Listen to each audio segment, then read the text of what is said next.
पिछले 24 घंटों में सूबाई सिंध में 16,975 टेस्ट किए गए, 16,975 टेस्ट हुए,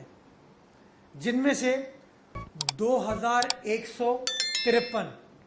2,153 केसेस पॉजिटिव किए, यानी कि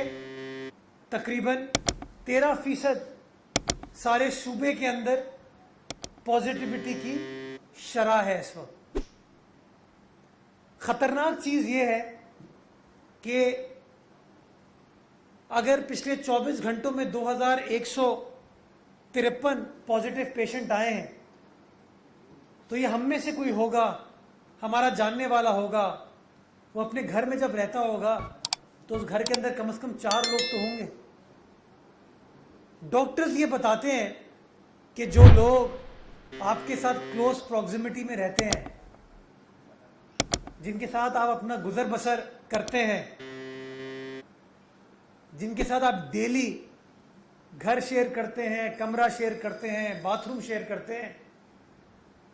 अगर मिसाल के तौर पे ऐसे 4 लोग हैं हर घर के अंदर, तो 2,153 को अगर आप 4 से मल्टीप्लाई करेंगे तो इसका मतलब है कि 9,000 अफेक्टीज डेली हो सकते हैं। 9,000 अफेक्टीज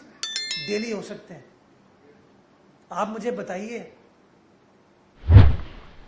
दुनिया की बड़ी बड़ी ताकतें, जो सुपर पावर्स हैं, जिनके established developed health care systems हैं, उनका निज़ाम इस पेशेंट के प्रेशर को बर्दाश्त नहीं कर पाया।